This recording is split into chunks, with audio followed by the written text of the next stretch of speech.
Dankie, geachte presidenten, andere gasten, inwoners van TLU Zuid-Afrika, dames en heren, wij danken voor de voorrecht dat ik vandaag samen met jullie hier kan wezen.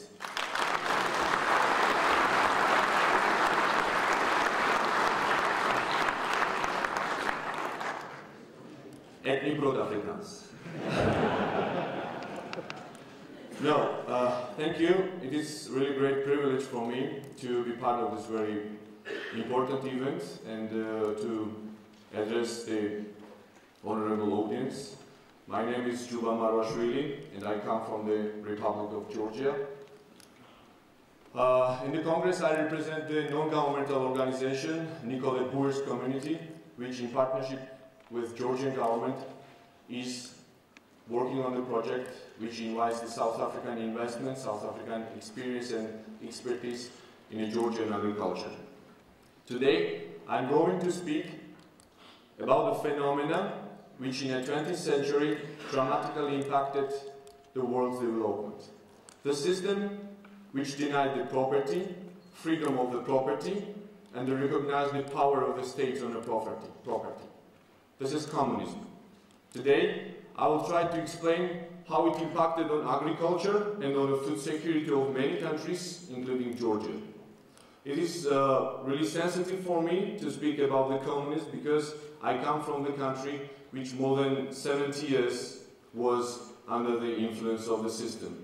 Ideology which influenced every segment of the country and state, and especially the agriculture. Before touching the main concept of my presentation, let me briefly review some aspects of the communism. Communism is a social-political movement that aims for a classes and stateless society structured upon common ownership of the means of production, free access to articles of consumption, and the end of wage labor and private property in the means of production and real estate. In Marxist theory, communism is a specific stage of historical development that inevitably emerges from the development of the productive forces that leads to a superabundance of a material wealth, allowing for a distribution based on need and social relations based on freely associated individuals. In the modern lexicon of what many sociologists and political scientists refer to as a political mainstream, communism is often used to refer to the policies of states run by communist parties, regardless of the practical content of the actual economic system they may preside over. Examples of this include the policies of the Vietnam, where the economic system incorporates doi moi, the People's Republic of China, where the economic system includes social market economy, and the economic system of the Soviet Union, which was described as a state capitalist.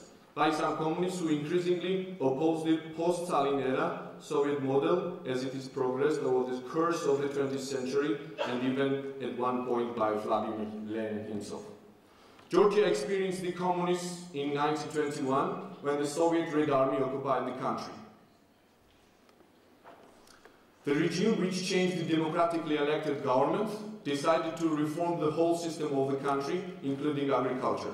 It was began total nationalization of the property to give it to the people's hands.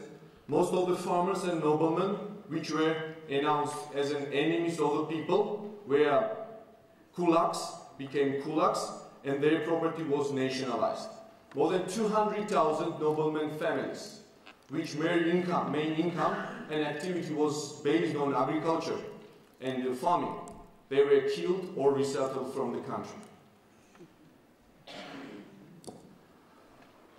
By the end of the 30s, the Soviet government created the system where farmer as a capable businessman was destroyed, and it has been replaced by the labor, different type of farmer, which was practically employed by the government. At the beginning, with no right to have income from trade, but the salary. Agriculture in Soviet Union was organized into the system of state and collective farms. The state farms tended to focus on larger scale production than the collective farms and had the ability to specialize in certain crops. The government tended to supply them with better machinery and fertilizers. Labor productivity tended to be higher on the Soviet farms. Workers in the state farms received wages and social benefits, whereas those of the collective farms tended to receive a portion of the net income of their farm, based in part of the success of the harvest and their individual contribution. Although accounting for a small share of cultivated area, private plots produced a substantial share of the country's meat, milk, eggs and vegetables. Although never more than 4% of the arable land in USSR, private plots consistently produced roughly a quarter or third of the agricultural produce. Private plots were among many attempts made to restructure Soviet farming. However, the weak worker incentives and managerial autonomy, which were the crux of the problem, were not addressed. The amount of the private plots was an important source for income for rural households. In 1977, family of collective farms members obtained 70% of their meat, 76% of their eggs, and most of their potatoes and eggs on private holdings. Surplus products as well as surplus livestock were illegally, because it was restricted to make additional profit with the harvest, were sometimes illegally sold to the clients or sometimes to the Soviet farming organizations. Yeah. Stalin's campaign of forced collectivization was a major factor explaining this sector's poor performance. Nationalization of the properties and later collectivization relied on a system of internal passports to keep farmers tied to the land. This has been referred to as a form of neo-serfdom, in which the communist bureaucracy replaced the former landowners. The first response of most farmers to this loss of freedom was to slaughter and consume their farm animals. In the new state and collective farms, outside directives failed to take local growing conditions into account. Also, interference in the day-to-day affairs of peasant life often bred resettlement and worker alienation across the countryside. The human toll was very large, with millions, perhaps as many as 3 million, dying from the famine in the wake of the collectivization. In the collective and state farms, low labor productivity was a consequence for an entire Soviet period.